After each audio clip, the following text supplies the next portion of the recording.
Halo guys, welcome back to my YouTube channel di Indah Channel. Baik teman-teman, bagi teman-teman yang sudah menonton, jangan lupa untuk dibantu like, komen, dan subscribe-nya ya.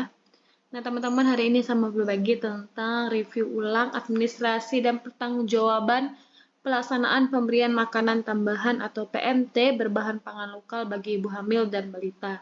Nah ini dapat materinya dari Direktorat Gizi dan Kesehatan Ibu dan Anak ya teman-teman ya, untuk kita pedomani bersama. Nah ini contoh skema lokasi pelaksanaan kegiatan ya. Contohnya di Provinsi X, di Kabupaten Y terdiri dari 10 puskesmas. Nah, masing-masing puskesmas ini memiliki contoh puskesmas 1 6 desa, puskesmas 2 7 desa. Nah, ini nanti dihitung bahwa jumlah balitanya ada berapa dalam satu desa, kemudian jumlah bumilnya berapa dalam satu desa. Seperti itu ya teman-teman ya. Kemudian, untuk pembiayaan dan administrasi, pembiayaan administrasi itu berdasarkan Permenkes 42 tahun 2022 tentang penggunaan Juknis DAK tahun 2000, DAK Fisik tahun 2023. Teman-teman bisa dibaca yang bagian PMT-nya, bahwa pemberian makanan tambahan berbahan pangan lokal bagi ibu hamil KEK dan balita gizi kurang, itu komponen pembiayaan terdiri dari bahan makanannya 80%, upah memasaknya 15%, dan manajemennya 5%. Di mana harga satuan bahan makanan pangan PMT lokal ibu hamil KEK itu sebesar 21.500 dan PMT lokal bagi gizi kurang sebesar 16.500, atau dapat menyesuaikan kondisi daerah dengan mengacu kepada ketentuan harga satuan bahan pangan yang berlaku, antara lain berdasarkan sumber data Pusat Informasi Harga Pangan Strategis Nasional. Nah, untuk pemberian PMT lokal ibu hamil KEK dan PMT lokal balita gizi kurang itu masing-masing diberikan maksimal 90 hari. Jenis bahan pangan, cara pemberian dan teknis pelaksanaan PMT mengacu kepada petunjuk teknis yang telah tentang pemberian makanan tambahan yang berlaku yang telah di-share ya. Kemudian pelatihan tim pelaksana dan penyiapan pemberian makanan tambahan berbasis pangan lokal ibu hamil, KEK dan balita gizi kurang di tingkat kabupaten dan puskesmas. Nah, itu pelatihan dilaksanakan oleh petugas puskesmas dengan sasaran kader atau PKK. Untuk biaya pembiayaan pelatihan termasuk pembelian makanan sebagai bahan praktik. Ini ya, untuk pembiayaan yaitu sumber pembiayaan kegiatan PMT berbahan pangan lokal dapat berasal dari berbagai sumber antara lain APBN, dana transfer daerah, atau DAK non-fisik, ada APBD, ada dana desa atau sumber pendanaan lainnya. Komponen pembiayaan disesuaikan dengan aturan yang berlaku. Pada prinsipnya tidak diperkenakan adanya duplikasi anggaran ya. Kemudian untuk administrasi, ketentuan administrasi dan pelaporannya mengacu pada peraturan yang dikeluarkan sehubungan dengan sumber pendanaan yang digunakan untuk penyelenggaraan kegiatan. Pertanggungjawaban dan ketentuan administrasi di akaran fisik mengikuti ketentuan administrasi penggunaan APBD masing-masing kabupaten kota. Sebagai pertanggungjawaban administrasi kegiatan harus disusun laporan yang dilengkapi dengan dokumentasi pelaksanaan kegiatan, foto, video, ataupun dan lain-lain. Mohon maaf. Nah, ini komponen biaya untuk PMT lokal. Nah, komponen biayanya di mana 80% itu untuk belanja bahan panganan minimal, yaitu disesuaikan dengan jumlah sasaran dan frekuensi kegiatan. Kemudian 15% itu upah memasak, disesuaikan dengan jumlah sasaran dan frekuensi kegiatan. Kemudian 5% untuk manajemen maksimal dari unit kos per puskesmas. Ini contoh penghitungan per puskesmas pada slide selanjutnya. Kemudian untuk yang 80 dan 15, apabila pada saat pelaksanaan kegiatan jumlah sasaran tidak mencapai target, maka ada pengembalian dana. Nah, contoh anggaran penyelenggaraan PMT per puskesmas nih ya. Contoh desa A, B, C, D. Untuk desa A, balitanya jumlahnya 20, bumil 15, dan seterusnya. Ini dikali harga satuannya ya. Untuk balita 16.500, untuk bumil 21.500. Ini sudah ketentuan baku. Kemudian jumlah harinya itu maksimal dan ketentuan baku 90 hari. Langsung dikalikan ya Bapak Ibu ya.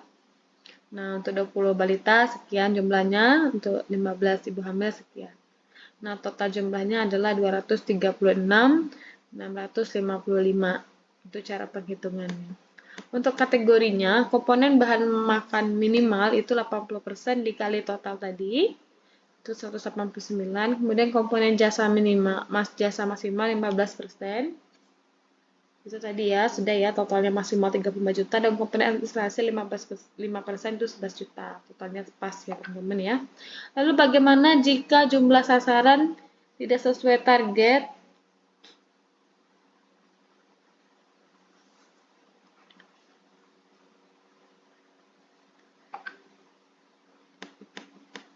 Nah, ini contoh perhitungan pagu anggaran. Contoh penghitungan pagu anggaran dengan jumlah sasaran di bawah target.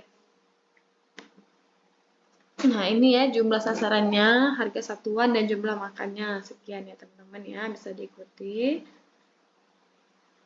Nanti dikali 90 hari, jumlahnya 205 juta. Nah, sementara targetnya tadi adalah 236 juta. Pagu awal dapatkan dari penghitung jumlah sasaran. Berarti ada tadi, seperti yang disampaikan, ada pengembalian dana. Nah, tahapan penyelenggaraan PMT lokal. Tahap pertama itu ada perencanaan, yaitu penyusunan kerangka acuan pelaksanaan kegiatan, penetapan tim pelaksana puskesmas, verifikasi dan penetapan data sasaran penerimaan makanan tambahan, kemudian penetapan lokasi kegiatan, kemudian penyusunan siklus menu sesuai standar, kemudian penyusunan rencana anggaran kegiatan pembelian bahan makanan, jasa, dan manajemen, kemudian persiapan sosialisasi pembekalan petugas, pembelian bahan makanan lokal sesuai siklus, kemudian pengolahan bahan makanan sesuai dengan siklus menu. Kemudian pemberian makanan tambahan berbahan pangan lokal disertai edukasi integrasi dengan LP dan LS atas program lintas sektor terkait. Kemudian memperhatikan protokol kesehatan untuk pencegahan penyakit. Yang ketiga, tahapannya pencatatan dan pelaporan. Pencatatan dan pelaporan secara berjenjang dan berkesinambungan terhadap data sasaran dan keluaran antara lain input, proses, output, dan outcome.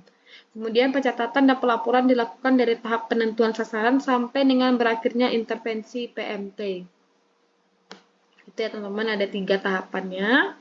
Kemudian ini ada penyusunan kerangka acuan dan anggaran, itu terbagi atas 7, ada pendahuluan, ada langkah pelaksanaan, ada lokasi dan sasaran, ada kurun waktu pelaksanaan kegiatan, ada tim pelaksana PMT, ada rincian anggaran biaya, ada penutup ya.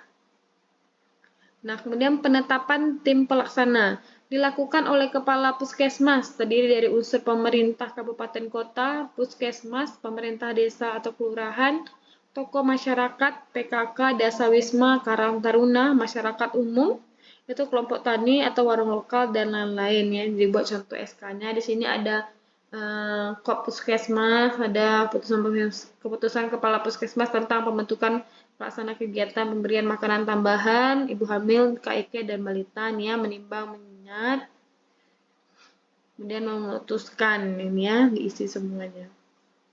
Kemudian contoh tim pelaksananya, contoh Dinas Kesehatan Kabupaten Kota sebagai pembina, kemudian Dinas Kesehatan Kabupaten Kota sebagai pembina 2, kemudian ada Kepala Puskesmas sebagai penanggung jawab, kemudian tim TPG, ketua, bidang puskesmas sekretaris, tenaga promkes, tenaga kesling, anggota, PKK Desa A, PKK Desa B, Desa C, Desa D, dan seterusnya.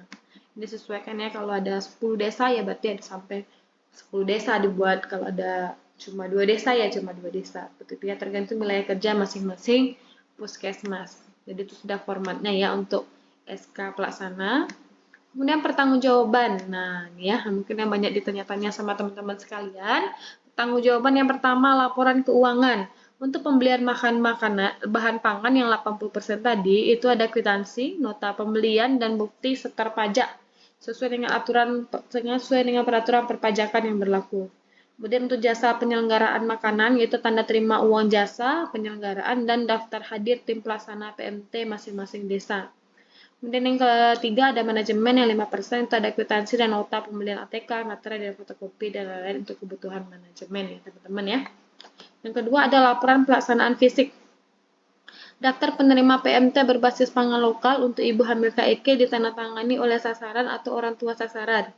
Laporan pelaksanaan PMT itu proses kegiatan, hasil kegiatan, hambatan atau masalah, kesimpulan dan rencana tindak lanjut, kemudian lampiran siklus menu, disertai dokumentasi foto kegiatan di tiap lokasi.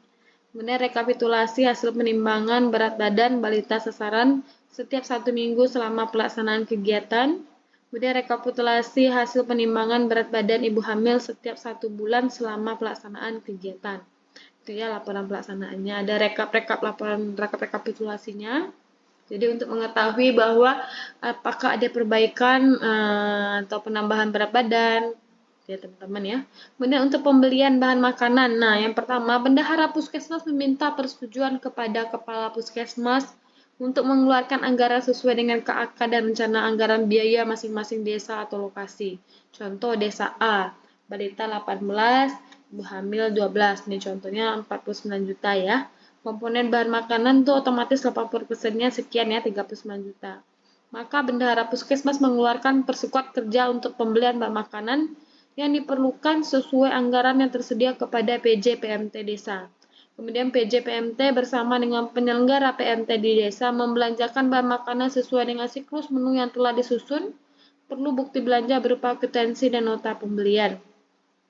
Kemudian penyelenggara PMT dan kader memasak bahan makanan yang dibeli sesuai dengan jumlah menu yang telah disusun, membagikan kepada sasaran dan mencatat dalam form yang telah disediakan. Ini contoh kwitansinya ya, telah diterima uang sebesar untuk pembiayaan belanja bahan makanan untuk kegiatan PMT selama sekian hari, jumlah sekian tantangan puskesmas. Ini contoh nota pembelian ya teman-teman ya. Tanggal, nama toko atau warung, nama pembeli, nama barang, jumlah, harga satuan, total harga, sampai dengan total pembayaran. Ini tanda terimanya ada. Tarif biaya materai berlaku satu tarif yaitu 10.000 dengan batasan nilai dokumen yang memuat jumlah di atas 5 juta. Di atas 5 juta wajib pakai materai. Kemudian kita masuk setelah pembelian bahan makanan, kita masuk ke upah memasak. Di jasa yang 15% ya teman-teman ya. Kemudian anggaran dapat digunakan untuk pembelian jasa penyelenggaraan makanan, yaitu tanda terima uang jasa penyelenggaraan. Ini contoh tadi 49 juta, kalau tadi untuk 80%-nya 39 juta, maka yang 15%-nya ada 7.400.000 sekian. Maka bendahara puskesmas mengeluarkan persukot kerja untuk pembayaran jasa memasak yang diperlukan sesuai anggaran yang tersedia kepada PJ PMT desa. Kemudian PJ PMT bersama penyelenggara PMT di desa memberikan jasa memasak kepada penyelenggara setiap bulan selama 3 bulan.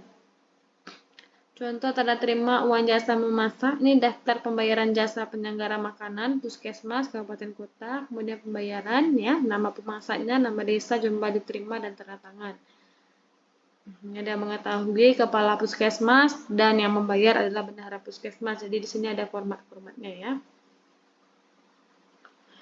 Manajemen penyelenggaraan PMT. Nah, ini untuk manajemennya ya, pembelian ATK untuk SPJ, fotokopi untuk form, dan lain-lain contoh untuk daftar hadir nih ya, daftar hadirnya. Kwitansinya dibuat juga ya teman-teman untuk pembelian ATK, nota pembelian. Seperti itu ya, sama ya. Untuk daftar hadirnya mengetahuinya itu adalah kader posyandu dan nutrisionis atau bidan di desa. Nah, ini laporan pelaksanaan fisik. Laporan pelaksanaan PMT lokal tingkat puskesmas oleh ketua tim pelaksana, diketahui kepala puskesmas dan melampirkan dokumen kegiatan. Nah, dokumentasi foto pemberian makan tambahan. Ini ya, foto-foto kegiatannya juga ya ada ya teman-teman ya. Oke, ini ya peraturan Menteri Keuangan nomor 99 garing PMK.010 garing 2020 tentang kriteria atau rincian barang kebutuhan pokok yang tidak dikenai pajak pertambahan nilai. Ini ada teman-teman ya, bisa dibaca nanti jenis barang pokok sebagaimana dimaksud. Yang tidak masuk itu adalah apa-apa aja nih ya teman-teman ya. Pasal 2 itu bisa dibaca nanti. Jenis barang kebutuhan pokok yang sangat dibutuhkan oleh rakyat yang menyangkut hidup banyak pemenuhannya. Jenis kebutuhan pokok sebagaimana dimaksud adalah beras, gabah, jagung, sagu, kedelai, garam, telur, daging telur. Ini ya. Jadi yang ini tidak masuk dalam pertambahan pajak, tapi jika dolar ini berarti menambah untuk tetap dihitung nilai pajaknya teman-teman ya. Teman-teman, semoga bisa membantu informasinya bagi kita semua tentang administrasi dan pelaksanaan PMT. Semoga PMT-nya berjalan lancar dan menurunkan angka stunting yang ada di Indonesia dan di daerah kita masing-masing tentunya. Terima kasih teman-teman yang sudah menonton. Jangan lupa untuk dibantu like, komen, dan subscribe-nya. Sampai ketemu kembali. Thank you.